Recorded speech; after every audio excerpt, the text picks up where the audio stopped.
ஓம் சாந்தி.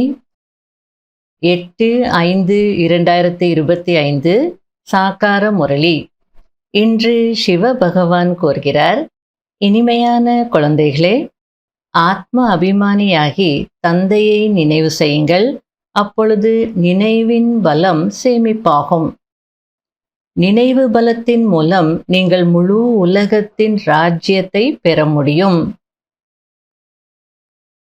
கேள்வி: குழந்தைகளாகிய உங்களுடைய எண்ணத்திலும் கனவிலும் கூட இல்லாத எந்த ஒரு விஷயம் இப்பொழுது நடைமுறையில் நடந்திருக்கிறது? பதில்: நாம் பகவானிடம் ராஜயோகம் கற்றுக்கொண்டு உலகத்தின் அதிபதியாகி விடுவோம். ராஜ்யத்திற்காக படிப்பை படிப்போம் என்பது உங்களுடைய எண்ணத்திலும் கனவிலும் கூட இருக்கவில்லை. சர்வசக்திவான் தந்தையிடமிருந்து பலம் பெற்றுக்கொண்டு நாம் சத்யுக சுயராஜ்ய அதிகாரி ஆகிறோம் என்ற அளவற்ற குஷி இப்பொழுது உங்களுக்கு இருக்கிறது. ஓம் சாந்தி. இங்கு பெண் குழந்தைகள், அதாவது சகோதரிகள், பயிற்சி செய்விப்பதற்காக அமர்கிறார்கள். உண்மையில் யார் ஆத்ம அபிமானியாகி தந்தையின் நினைவில் அமர்கிறார்களோ அவர்கள்தான் இங்கு கதியில் அமர வேண்டும். நினைவில் அமரவில்லை என்றால் அவரை டீச்சர் என்று சொல்ல முடியாது. நினைவில்தான் சக்தி இருக்கும், ஞானத்தில் சக்தி இல்லை. அதாவது ஞானத்துல சக்தி இல்லை அப்படின்னு எந்த அர்த்தத்துல பாபா புரிய வச்சிட்டு இருக்கிறார் அப்படின்னா, ஞானம் எதற்காக? புரிஞ்சுக்கிறதுக்காக. புரிஞ்சுக்கிட்டு யோகா பண்ணும். தன்னை புரிஞ்சுக்கணும், பாபாவை புரிஞ்சுக்கணும், மற்ற விஷயங்களை புரிஞ்சுக்கணும். புரிஞ்சுக்கிட்டு நல்ல யோகா பண்ணணும். அந்த யோகா செய்யறதுக்காக தான் ஞானம். ஆகல வெறும் நான் கிளாஸுக்கு வந்துட்டேன், ஞானம் கேட்டுட்டேன், அல்லது டீச்சர்ஸ் நாங்கள் முரளியை படித்து சொல்லிட்டோம், அந்த ஞானத்தில் சக்தி இருக்குது அப்படின்னு நினச்சிடாதீங்க. நினைவில்தான் சக்தி இருக்கு அப்படின்னு சொல்லிட்டு இருக்கிறார். அந்த அர்த்தத்துல சொல்றார். இதற்கு நினைவின் பலம் என்றுதான் சொல்லப்படுகிறது. மற்றபடி யோக பலம் என்பது சந்நியாசிகளின் வார்த்தை ஆகும். தந்தை கஷ்டமான வார்த்தைகளை பயன்படுத்துவதில்லை. குழந்தைகளே, இப்பொழுது தந்தையை நினைவு செய்யுங்கள் என்று தந்தை கூறுகிறார். முதலில் நாம் ஆத்மாக்கள் என்பதை உறுதியாக்க வேண்டும். எனவே குழந்தைகளே, ஆத்ம அபிமானி ஆகுங்கள். நீங்கள் நிர்வாண தேசத்திலிருந்து வந்திருக்கிறீர்கள். அது ஆத்மாக்களாகிய உங்கள் அனைவரின் வீடாகும். உங்களுடைய பாகத்தை நடிக்க இங்கு வருகிறீர்கள். இந்த ஞானம் உலகத்தில் யாருக்குமே இல்லை. இப்பொழுது குழந்தைகளாகிய நீங்கள் ஸ்ரீமத் படி ராஜ்யத்தை அடைகிறீர்கள். எந்த அளவிற்கு உங்களிடம் பலம் இருக்கும் என்றால் அங்கு படைகள் ஆகியவை இருக்காது. பயப்படுவதற்கான விஷயம் எதுவும் இருக்காது. இந்த லக்ஷ்மி நாராயணரின் ராஜ்யம் இருக்கும் போது அத்வைத்த ராஜ்யமாக இருந்தது. அதாவது ஒரே ராஜ்யமாக இருந்தது. கை தட்டுவதற்கு 2 என்பது இருக்கவே இல்லை. அதாவது 2 கைகள் தட்டினால்தான் ஓசை அப்படின்னு சொல்லுவாங்க இல்லையா? இன்னொரு ராஜ்யம், இன்னொரு ராஜா என்று ஒன்று இருந்தால்தானே பிரச்சனைகள் வரும். ஆகையில கைத்தட்டல் ஏற்படுவதற்கு, மோதல் ஏற்படுவதற்கு 2 என்பது இருக்கவே இல்லை அப்படின்னு புரிய வச்சிட்டு இருக்கிறார். உங்களுக்கு உலகத்தின் ராஜ்யம் நினைவின் பலத்தினால்தான் கிடைத்திருந்தது. இப்பொழுது மீண்டும் கிடைத்து கொண்டிருக்கிறது. நினைவின் பலத்தினால்தான் கல்ப கல்பமும் கிடைத்து கொண்டிருக்கும். நாம் இந்த ராஜ்யத்தை எப்படி அடைந்தோம் என்ற ஞானம் இந்த லக்ஷ்மி நாராயணருக்கு கூட இருக்காது. இங்கு நீங்கள் படிக்கிறீர்கள், பிறகு சென்று ராஜ்யம் செய்கிறீர்கள். இதே பிறவியில நமக்கு ராஜ்யம் கிடைச்சதுன்னு ஞாபகம் இருக்கும். இங்கு படிக்கிறோம், அடுத்த ஜென்மத்தில் ராஜ்யம் செய்கிறோம் அப்படின்னு சொல்லும் போது அது யுகமும் மாறிடுறது. படிக்கிறது சங்கம யுகத்துல, ராஜ்யம் செய்யறது சத்தியுகத்துல. ஆகையில எப்படி அடைஞ்சோன்றது ஞாபகம் இருக்கிறதுக்கு வாய்ப்பில்லை. இந்த உலகத்தில் கூட யாராவது நல்ல செல்வந்தர் வீட்டில் ஜென்மம் எடுக்கிறார் என்றால், இவர் முந்தைய பிறவியில் நல்ல கர்மம் செய்திருக்கிறார், தானம் புண்ணியம் செய்திருக்கிறார் என்று சொல்லப்படுகிறதல்லவா? அது போலதான் சத்தியுகத்துல அவங்க நல்லா இருக்காங்கன்னா, முந்தின ஜென்மத்துல கண்டிப்பா அதற்கு ஏதோ முயற்சி செய்திருக்கணும்னு புரிய வச்சிட்டு இருக்கிறார். கர்மம் எப்படியோ அப்படி பிறவி கிடைக்கிறது. இப்பொழுதோ இது ராவண ராஜ்யமாக இருக்கிறது. இங்கு என்ன செயல் செய்தாலும் அது விக்கர்மமாக ஆகிவிடுகிறது. படிகளில் இறங்க வேண்டி இருக்கிறது. ஏன்னா எந்த கர்மம் செய்தாலோ தேகாபிமானத்துல, விகாரங்களுடைய அடிப்படையில செய்யறதுனால, சுயநலத்தினுடைய அடிப்படையில செய்யறதுனால படிகள்ல கீழே தான் இறங்க வேண்டி இருக்கும் அப்படின்னு சொல்லிட்டு இருக்கிறார். சத்தோ ரஜோ மற்றும் தமோவில் வரவேண்டி இருக்கிறது. ஒவ்வொரு பொருளும் கூட புதியதிலிருந்து பழையதாக ஆகிறது. இந்த மாதிரி சூழ்நிலையில பாபா குழந்தைகளுக்கு ஞானம் கொடுத்து முயற்சி செய்ய வைக்கிறார் அப்படின்னா, அதை நம்ம புரிஞ்சுக்கிட்டு நல்ல முயற்சி செய்யணுன்ற அர்த்தத்துல சொல்லிட்டு இருக்கிறார். அதாவது என்ன செய்தாலும் கீழே தான் இறங்க வேண்டிய ஒரு சூழ்நிலையில பாபா ஸ்ரீமத் கொடுக்கிறார், ஏறும் கலைக்கு கொண்டு போறார். நாம் உலகத்திற்கு அதிபதி ஆகிறோம் என்பது உங்களுடைய எண்ணத்திலும் கனவிலும் கூட இருக்கவில்லை. எனவே இப்பொழுது குழந்தைகளாகிய உங்களுக்கு அளவற்ற குஷி இருக்க வேண்டும். கனவுல கூட நம்ம நினைக்கல, அவ்வளோ உயர்ந்த பாக்கியம் பாபா இப்ப நமக்கு கொடுத்துட்டு இருக்கிறார் அப்படின்னா அந்த குஷி அந்த போதையில இருக்கணும் இல்லையா?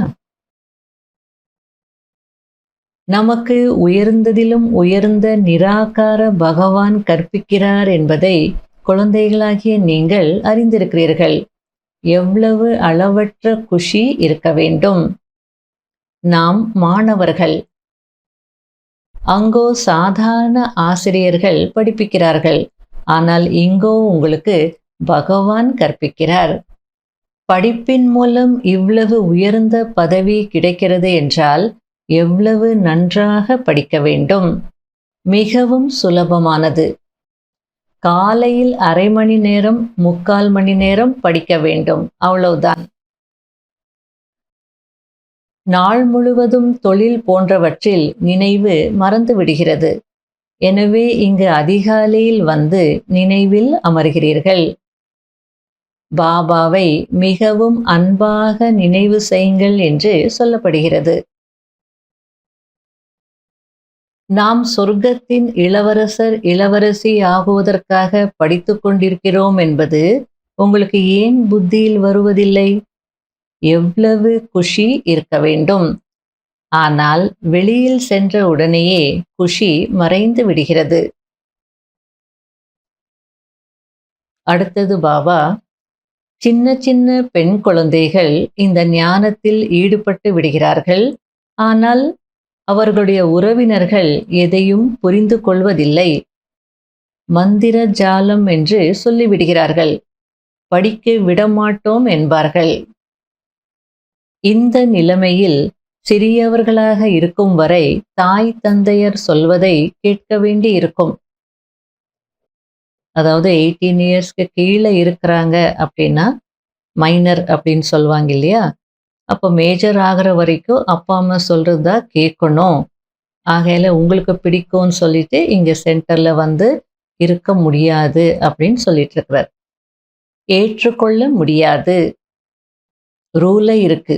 பிரம்மகுமாரிஸ்ல சின்ன குழந்தைகள் அல்லது படிக்கக்கூடிய குழந்தைகளை சென்டர்ல வைக்க கூடாது, அனுமதி இல்லை.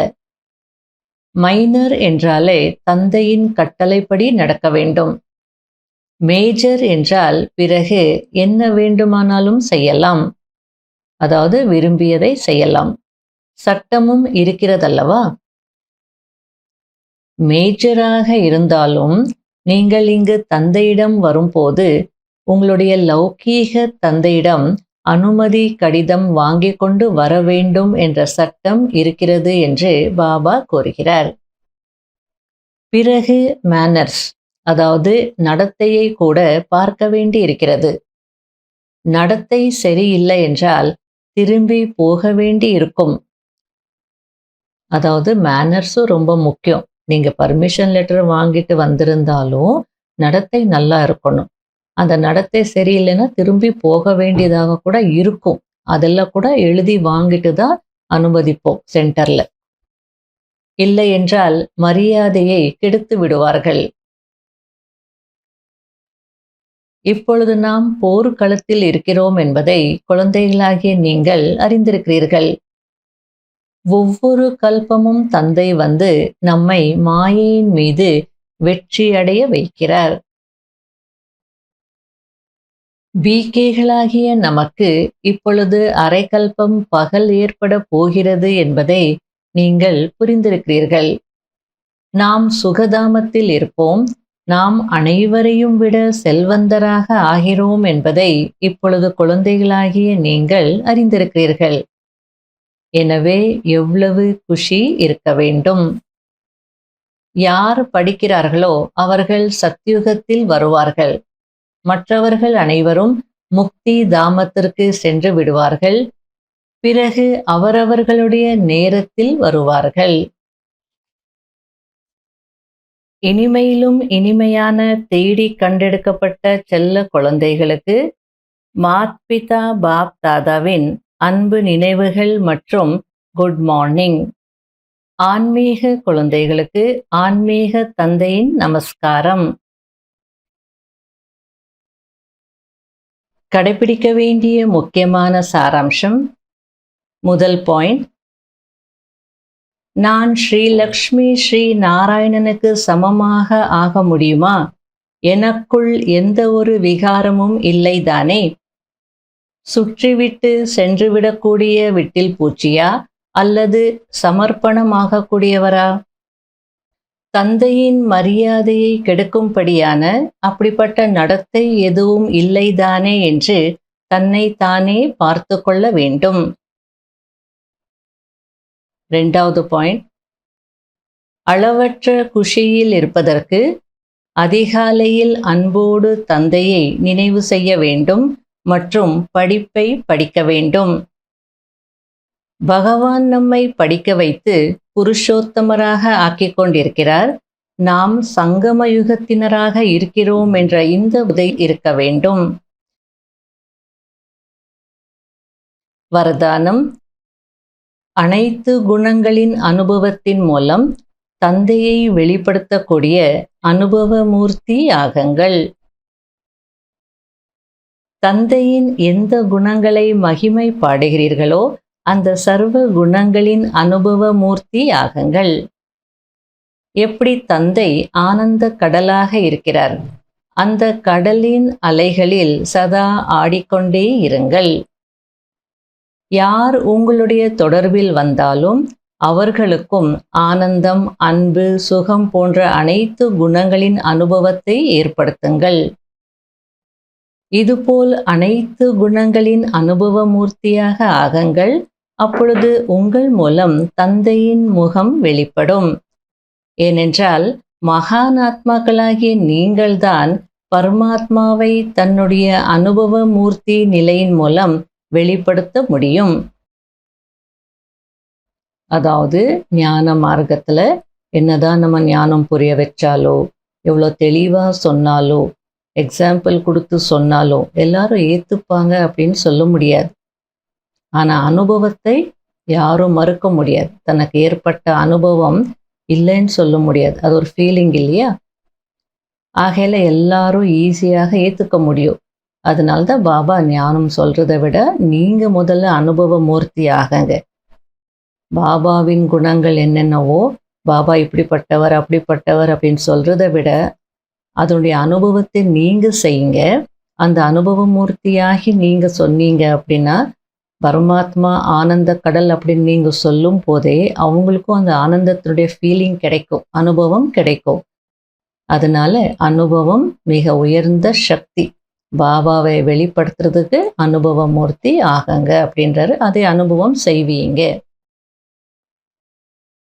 ஸ்லோகன்: காரணத்தை நிவாரணமாக மாற்றம் செய்து அசுபமான விஷயங்களையும் கூட சுபமாக மாற்றி எடுத்துக்கொள்ளுங்கள். காரணங்களை பார்க்காதீங்க. எல்லாத்துக்கும் ஒரு காரணம் இருக்கதா செய்யும். ஆனா அதுக்கு என்ன நிவாரணம்னு பாருங்க. அது எவ்வளோ அழகா பாபா காரணத்தை நிவாரணமாக மாத்திரங்க அப்படின்னா அசுபமான விஷயங்களையும் சுபமானதாக மாற்றி எடுத்துக்கோங்க அப்படின்றார். அவ்யக்த சமிகை: பிராமணர்களுடைய வாழ்க்கையின் உயிர் நாடி தூய்மையாகும். ஆதி அனாதி சுரூபமே தூய்மைதான்.